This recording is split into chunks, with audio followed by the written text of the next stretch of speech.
Hello friends, welcome to Pebbles. நான் உங்கள் கோபி சுதா கோவை சமையல். நம்ம இன்னைக்கு செய்ய போறது ஆருத்ரா தரிசன படையல் தான். அதாவது இது என்னன்னா சுமங்கலி நோன்புன்னு சொல்லுவாங்க. ஒரு நாள் ஃபுல்லா விரதம் இருந்துட்டு நம்ம வந்து ஒரு 3 மணி அல்லது 4 மணி வாக்குல நம்ம சமைக்க ஆரம்பிப்போம்.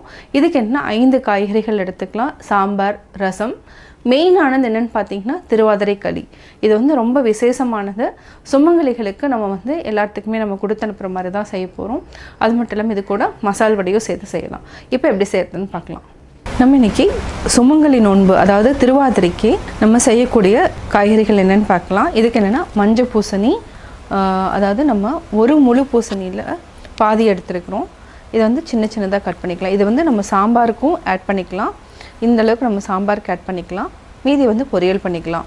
நம்ம மொத்தமாக 5 பொரியல் செய்ய போகிறோம். மஞ்சள் பூசணி பொரியல், பீர்க்கங்காய் பொரியல், அடுத்து பார்த்திங்கன்னா அவரைக்காய், வெண்டைக்காய், புடலங்காய் 250 கிராம்ஸ் வந்து கட் பண்ணி வச்சுருக்குறோம். இது பார்த்திங்கன்னா கலர் பார்த்திங்கன்னா நல்லா தெரியும். இது வந்து என்னென்னா நாட்டு புடலங்காய் இந்த மாதிரி தான் இருக்கும். நம்ம இதையே பொரியல் பண்ணிக்கலாம். இதுக்கு கூட என்னென்னா வெங்காயம் நம்ம கட் பண்ணி வச்சுருக்குறோம். நம்ம சாம்பாருக்கு தேவையான வெங்காயம், தக்காளி எல்லாம் எடுத்துக்கலாம். இப்போ எப்படி செய்கிறதுன்னு பார்க்கலாம். நம்ம இன்றைக்கி திருவாதிரை களி செய்கிறதுக்கு நம்ம 1.25 கப் அளவுக்கு மாவு பச்சரிசி எடுத்துக்கலாம். இதுக்கு என்ன அளவுனா பாசிப்பருப்பு நம்ம ஒரு 1/4 கப் அளவுக்கு பாசிப்பருப்பு எடுத்துக்கலாம். இதான் வந்து திருவாதிரை களியினோட அளவு. இப்போ வந்து எப்படி செய்கிறதுன்னு பார்க்கலாம். ஃபஸ்ட்டு நம்ம லைட்டாக வந்து அரிசியை வந்து வறுத்துக்கலாம், பாசிப்பருப்பையே வறுத்துக்கலாம். வறுத்துட்டு நம்ம ரெண்டையுமே நல்லா அரைச்சி எடுத்துக்கலாம். ஃபஸ்ட்டு நம்ம பாசிப்பருப்பை வறுத்து எடுத்துக்கலாம். லோ ஃப்ளேமில் வச்சு வறுத்துக்கலாம். பாசிப்பருப்பை நல்லா பொன்னிறமாக வறுத்துட்டோம். இதை வந்து கரியாமல் பார்த்துக்கணும். அதே மாதிரி இந்த மாவு பச்சரிசி எடுத்துருக்குறோம். இதில் பார்த்திங்கன்னா கல் இருந்தாலும் மண் இருந்தாலும் நல்லா க்ளீன் பண்ணிக்கோங்க.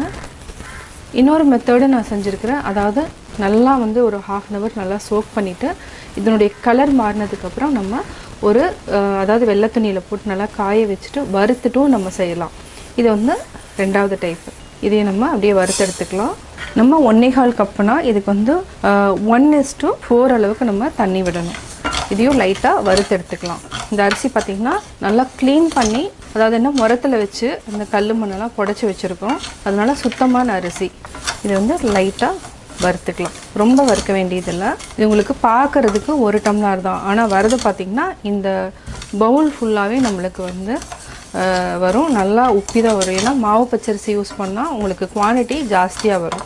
இப்போ பார்த்திங்கன்னா நல்ல கலர் மாறிடுச்சு. இந்த ஸ்டேஜ்லேயே ஆஃப் பண்ணிடணும். இது வந்து என்னென்னா கறியை விடக்கூடாது. இதையும் சேர்த்துக்கலாம்.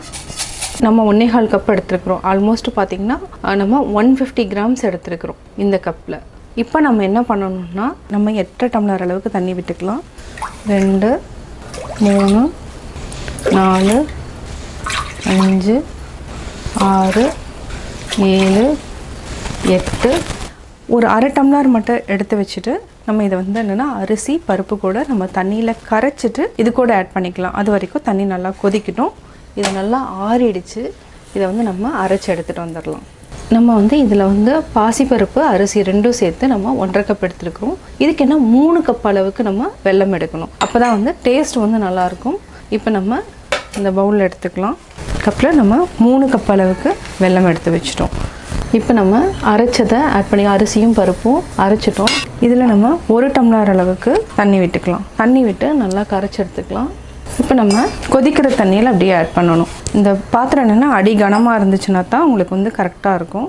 இப்போ நம்ம அப்படியே ஆட் பண்ணிக்கலாம். இந்த மாதிரி கரைச்சி எடுத்துக்கலாம்.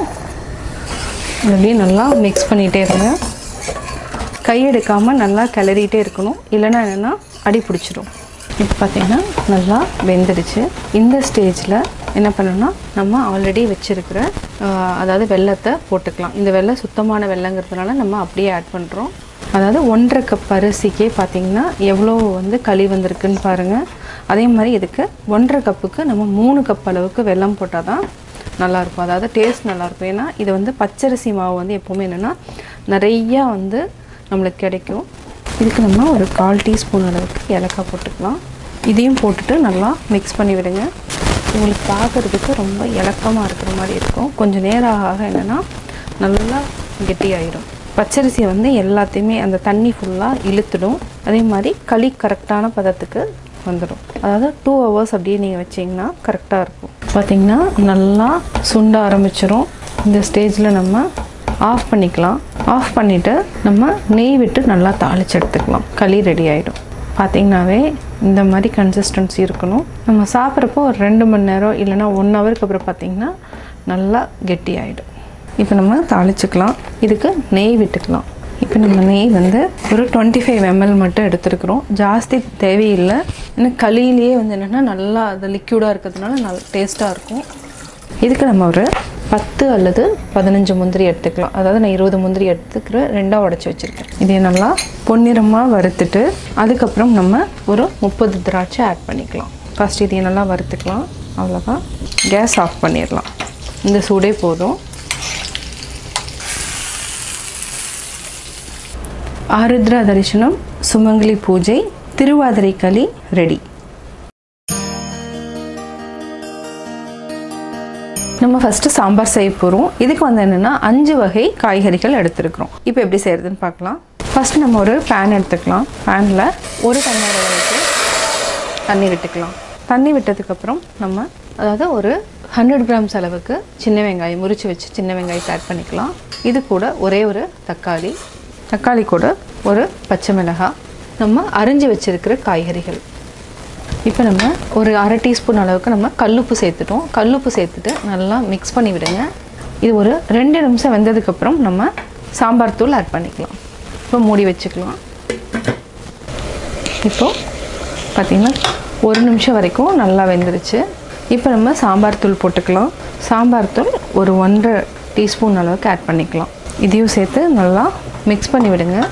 இதில் பார்த்திங்கன்னா மஞ்சள் பூசணி வந்து கரைஞ்சிடணும். அப்போ தான் உங்களுக்கு வந்து என்னென்னா நல்லா திக்காக இருக்கும். பார்த்திங்கன்னா பூசணி இருக்கிறதே தெரியாது. அது மாதிரி நல்லா கரைச்சி விட்டுருங்க. சாம்பார் பார்த்திங்கன்னா நல்லா திக்காக நம்மளுக்கு கொடுக்கும். இதை வந்து நம்ம அரைச்சி விட்டும் செய்யலாம், டைரெக்டாகவும் செய்யலாம்.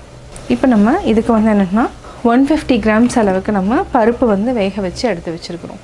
இப்போ நம்ம பருப்பை கொஞ்சம் ஆட் பண்ணிக்கலாம். நம்ம 100 கிராம் பருப்பு ஆட் பண்ணிட்டோம். நல்லா வேகட்டும். அதாவது பருப்பினோட பச்சை வாசம், அதாவது ஒரு மாதிரி ஸ்மெல் வரும். அந்த பச்சை வாசம் போகிற வரைக்கும் நல்லா கொதிக்க வச்சுட்டு கடைசியாக நம்ம புளி ஊற்றிக்கலாம். இதுக்கு பெரிய நெல்லிக்காய் அளவுக்கு நம்ம புளி ஊற வச்சுருக்குறோம். கொஞ்சமாக உப்பு சேர்த்து மூடி வச்சுக்கலாம். மூடி வச்சுக்கோங்க. நல்லா கொதித்ததுக்கப்புறம் நம்ம புளி ஊற்றிக்கலாம். நம்ம பெரிய நெல்லிக்காய் அளவுக்கு புளி எடுத்துருக்கோம். இதை வந்து நல்லா கரைச்சிக்கலாம். சக்கையை எடுத்துகிட்டு தண்ணி மட்டும் ஆட் பண்ணிக்கலாம். நம்ம புளி தண்ணி எடுத்துட்டோம். இதை அப்படியே ஊற்றிக்கலாம். மிக்ஸ் பண்ணிவிட்டு நல்லா கொதிக்க வச்சுக்கோங்க. இதை பச்சை வாசம் போனதுக்கப்புறம் நம்ம கடைசியாக தாளித்து கொத்தமல்லி தூவி இறக்கிக்கலாம். கொஞ்சம் நேரம் கொதிக்கட்டும். ஒரு 2 to 3 மினிட்ஸ் நல்லா கொதிக்கட்டும். சாம்பாரை நம்ம தாளிச்சுக்கலாம். தாளிக்கிற கரண்டி வச்சுட்டு இதுக்கு ஒரு 2 டேபிள் ஸ்பூன் அளவுக்கு எண்ணெய் விட்டுக்கலாம். எண்ணெய் நல்லா காஞ்சதுக்கப்புறம் கடுகு ஒரு 1/4 டீஸ்பூன் போட்டுக்கலாம். கடுகு நல்லா பொரியட்டும். கடலைப்பருப்பு, உளுத்தம்பருப்பு போட்டுக்கலாம். இது கூட வரமிளகாய் 2, கருவேப்பிலை போட்டுக்கலாம். இதுக்கு கொஞ்சம் பெருங்காயம் ஆட் பண்ணிக்கலாம். சாம்பார் கொதிச்சிட்ருக்கு. இப்போ ஆஃப் பண்ணிவிட்டு நல்லா மிக்ஸ் பண்ணி விட்டுங்க. கொத்தமல்லி தழை தூவி இறக்கிக்கலாம். காய்கறி சாம்பார் ரெடி ஆயிடுச்சு. இதை நம்ம தனியாக எடுத்து வச்சுக்கலாம்.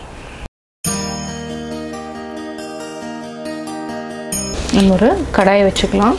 கடாயில் ஒரு 1 டீஸ்பூன் அளவுக்கு எண்ணெய் விட்டுக்கலாம். ஜாஸ்தி தேவையில்லை, கம்மியாகவே ஊற்றிக்கலாம். எண்ணெய் நல்லா காஞ்சதுக்கப்புறம் கடுகு 1/4 டீஸ்பூன், கடலைப்பருப்பு, உளுத்தம்பருப்பு 1/4 டீஸ்பூன்.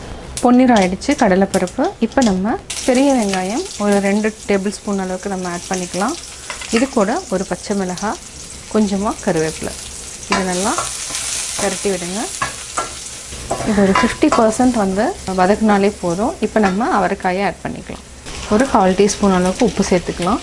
உப்பு சேர்த்துட்டு ஒரு 30 செகண்ட்க்கு அப்புறம் நம்ம தண்ணி விட்டு மூடி வச்சுக்கலாம். 30 செகண்ட் ஆயிடுச்சு. இதுக்கு ஒரு 1/4 டம்ளர் அளவுக்கு தண்ணி விட்டுக்கலாம். 1/4 டீஸ்பூன் சாம்பார் தூள் ஆட் பண்ணிக்கலாம்.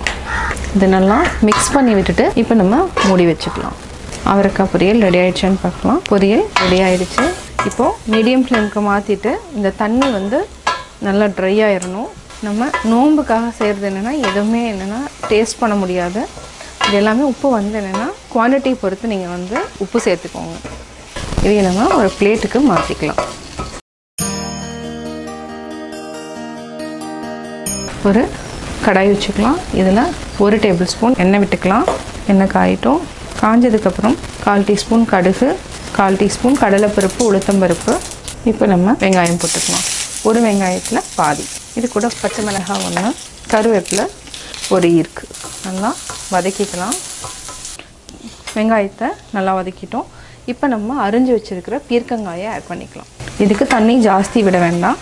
நல்லா வதக்கிக்கலாம். கொஞ்சமாக மஞ்சத்தூள் ஆட் பண்ணிக்கலாம். இது கூட சாம்பார் தூள் ஒரு 1/4 டீஸ்பூன். தேவையான அளவு உப்பு சேர்த்துக்கலாம்.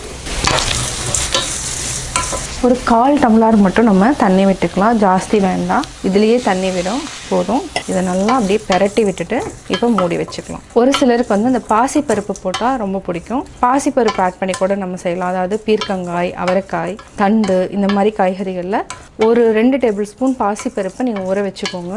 கரெக்டாக குக் பண்ணுற டைமில், அதாவது இந்த காய் வதக்கணுன்னே பாசிப்பருப்பு ஆட் பண்ணிங்கன்னா அந்த டேஸ்ட்டும் ரொம்ப நல்லாயிருக்கும். அதாவது பாசிப்பருப்பில் ப்ரோட்டீன் நிறையா இருக்குது. வளரக்கூடிய குழந்தைகளுக்கு நம்ம கொடுக்கலாம். இப்போது 5 மினிட்ஸ் சிம்மில் வச்சுட்டு அதுக்கப்புறம் ஆஃப் பண்ணிக்கலாம். பீர்க்கங்காய் வெந்துட்டுருக்கு. பார்த்திங்கன்னா நம்ம கொஞ்சமாக தான் தண்ணி விட்டோம். இப்போது தண்ணி ஜாஸ்தி இருக்குது. அதாவது பீர்க்கங்காயிலேயே நீர் சத்து நிறையா இருக்கிறதுனால உங்களுக்கு தண்ணி விட்டுருக்கு. இது ஒரு 2 நிமிஷத்துக்கு அப்புறம் தண்ணி நல்லா ட்ரை ஆனதுக்கப்புறம் நம்ம ஆஃப் பண்ணிக்கலாம். பீர்க்கங்காய் ரெடி ஆகிடுச்சு. இப்போ ஆஃப் பண்ணிவிட்டு எடுத்துக்கலாம். அடுத்து நம்ம செய்ய போகிறது பூசணிக்காய் பொரியல். இதுக்கு நம்ம 2 டேபிள் ஸ்பூன் அளவுக்கு எண்ணெய் விட்டுக்கலாம். எண்ணெய் நல்லா காஞ்சதுக்கப்புறம் கடுகு 1/4 டீஸ்பூன், கடலைப்பருப்பு உளுத்தம்பருப்பு 1/4 டீஸ்பூன். இதுக்கு நம்ம கொஞ்சமாக பெருங்காயத்தூள் ஆட் பண்ணிக்கலாம் வாசனைக்கு. கருவேப்பிலை. அடுத்து நம்ம பெரிய வெங்காயம், ஒரு வெங்காயத்தில் பாதி இருந்தாலே போதும். இது கூட ஒரே ஒரு பச்சை மிளகாய் ஆட் பண்ணிக்கலாம். நல்லா வதக்கிட்டோம். இப்போ நம்ம கட் பண்ணி வச்சுருக்கிற பூசணிக்காயை ஆட் பண்ணிக்கலாம். ஒரு சிலருக்கு தேங்காய் சேர்த்துற பழக்கம் இருந்துச்சுன்னா நீங்கள் தேங்காய் கூட சேர்த்திக்கலாம். அவ்வளோதான். இதை நல்லா மிக்ஸ் பண்ணி விடுங்க. தேவையான அளவு உப்பு சேர்த்துக்கலாம். நம்ம இன்றைக்கி என்னென்னா தேங்காய் ஆட் பண்ணாமல் தான் செய்கிறோம். இதுக்கு நம்ம ஒரு 1/2 டம்ளர் அளவுக்கு தண்ணி விட்டு மூடி வச்சுக்கலாம். அதுக்கு முன்னாடி சாம்பார் தூள் சேர்த்துக்கலாம். சாம்பார் தூள் இதுக்கு ஒரு 1/4 டீஸ்பூன் அளவுக்கு சேர்த்துக்கலாம். கொஞ்சமாக தண்ணி ஊற்றிக்கலாம். அதுக்கப்புறம் தேவைன்னா ஆட் பண்ணிக்கலாம். நல்லா மிக்ஸ் பண்ணி வச்சுடுங்க. மூடி வச்சுக்கலாம். மஞ்சள் பூசணி ரெடி ஆகிடுச்சு. இதில் என்னென்னு பார்த்தீங்கன்னா, இந்த பூசணி வந்து பிஞ்சாக இருக்கிறதுனால நான் வந்து 1/2 டம்ளர் தண்ணி விட்டேன். பட் கொஞ்சம் கம்மியாக விட்டுக்கோங்க. ஏன்னா பூசணியில் இருக்கிற தண்ணியும் சேர்ந்ததுனால கொஞ்சம் கொலகலப்பாக வந்துடுச்சு. புடலங்காயை தாளிச்சுக்கலாம். 1 டேபிள் ஸ்பூன் எண்ணெய் விட்டுக்கலாம். எண்ணெய் நல்லா காயிட்டோம். 1/4 டீஸ்பூன் கடுகு, 1/4 டீஸ்பூன் கடலைப்பருப்பு உளுத்தம்பருப்பு நல்லா பொன்னிறாகட்டும். பொன்னிறம் ஆனதுக்கப்புறம் ஒரு 1 டீஸ்பூன் அளவுக்கு நம்ம வெங்காயம் போட்டுக்கலாம். ஒரு பச்சை மிளகாய், கருவேப்பிலை. இப்போ நம்ம புடலங்காயை போட்டுக்கலாம். தேவையான அளவு உப்பு சேர்த்துக்கலாம். நல்லா பெரட்டி விடுங்க. இதுக்கு நம்ம ஒரு 1/4 டம்ளர் அளவுக்கு தண்ணி விட்டு மூடி வச்சுக்கலாம்.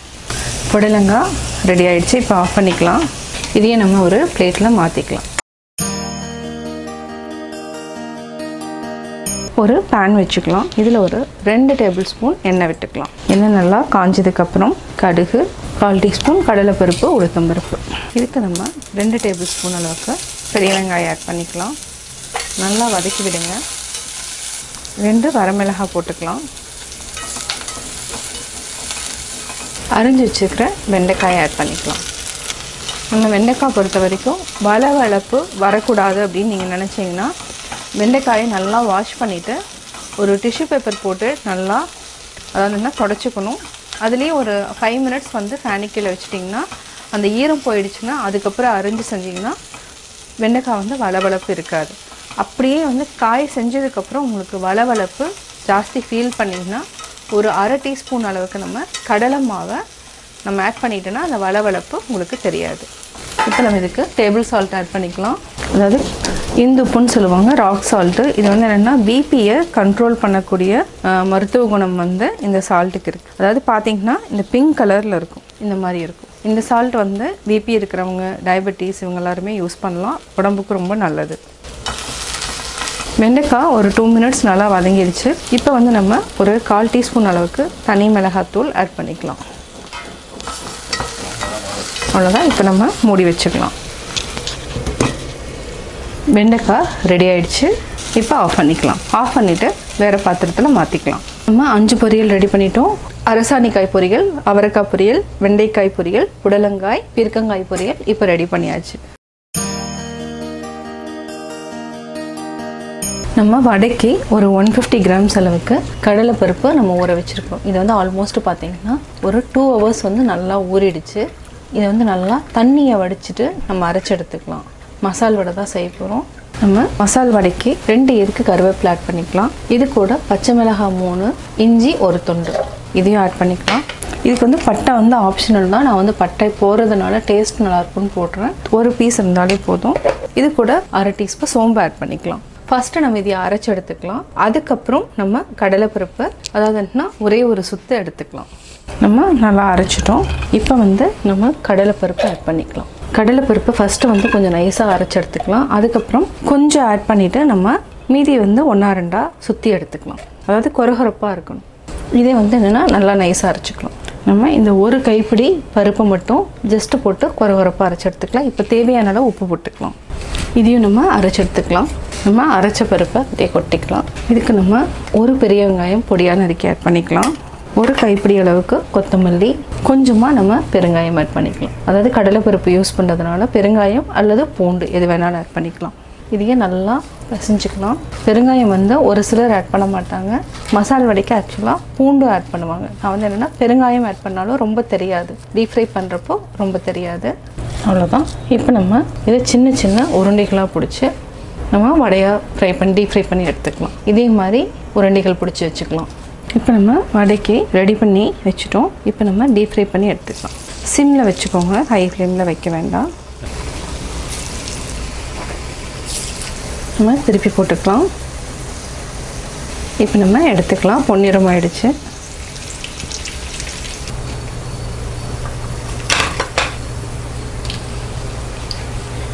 திருவாதிரை ஸ்பெஷல் சாதம், காய்கறி சாம்பார், திருவாதிரை களி, மசால் வடை, பூசணி பொரியல், பீர்க்கங்காய் பொரியல், புடலங்காய் பொரியல், வெண்டைக்காய் பொரியல், அவரைக்காய் பொரியல். நம்ம படையல் போட்டுக்கலாம். ஃபஸ்ட்டு நம்ம உப்பு வைக்கணும். இந்த சுமங்கலி நோன்புக்கு வந்து முக்கியமானது பார்த்திங்கன்னா திருவாதிரை களி. மசால் வடை வந்து ஆப்ஷனல் தான். இப்போ நம்ம ஃபஸ்ட்டு மசால் வடை வச்சுக்கலாம். திருவாதிரை களி, வெண்டைக்காய் பொரியல், புடலங்காய் பொரியல், அவரைக்காய் பொரியல், பீர்க்கங்காய் பொரியல், பூசணி பொரியல். ஒரு சிலர் 3 பொரியல் தான் செய்வாங்க. அந்த 3 பொரியல் நாட்டுக்காயில் தான் செய்வாங்க. அதாவது புடலங்காய், பீர்க்கங்காய், அவரைக்காய். இப்போது சாப்பாடு போட்டுக்கலாம். அடுத்து நம்ம ஊற்றுறது காய்கறி சாம்பார். திருவாதிரை படையல் ரெடி. ஆருத்ரா தரிசனம் சுமங்கலி நோன்பு படையல் எப்படி செஞ்சுங்கிறத பார்த்தீங்க. நீங்களும் வீட்டில் ட்ரை பண்ணி பாருங்கள். பார்த்துட்டு உங்களுடைய கமெண்ட்ஸ் எனக்கு சொல்லுங்கள். லைக் பண்ணுங்கள், ஷேர் பண்ணுங்கள், மறக்காமல் சப்ஸ்கிரைப் பண்ணுங்கள். அதே மாதிரி என்னன்னா, இந்த ஆருத்ரா தரிசனத்துக்கு என்னென்னா, நம்ம முந்தின நாள் வந்து படையல் விட்டு சாப்பிட்டு அடுத்த நாள் வந்து சிவன் கோயிலில் வந்து நம்ம மை வந்து ரொம்ப ஸ்பெஷல். அதாவது என்னென்னா, அதனோட மை வந்து சுமங்கலிகள் வந்து இட்டுட்டா ரொம்ப நல்லதுன்னு சொல்லுவாங்க. முந்தின நாள் வந்து விரதம் இருந்து சாமி கும்பிட்டு அடுத்த நாள் வந்து சிவனை வந்து பிரார்த்தித்து நம்ம அருள் பெறணும். அதுக்காகவே இந்த ஆருத்ரா தரிசனம் நம்ம கொண்டாடுவோம். இதை நீங்களும் செஞ்சு பார்த்துட்டு கடவுளின் அருளை நீங்களும் பெறணும்னு நான் வேண்டிக்கிறேன். என்னோட குக்கிங் வீடியோ முடிஞ்சதுக்கப்புறம் பார்த்தீங்கன்னா ஒரு திருக்குறள் வந்து நீங்கள் பார்க்கலாம். உங்கள் குழந்தைகளுக்கு நீங்கள் சொல்லித்தரலாம்.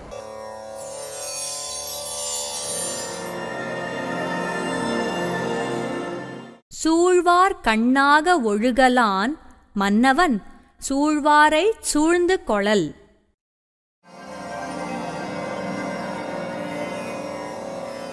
விளக்கம்.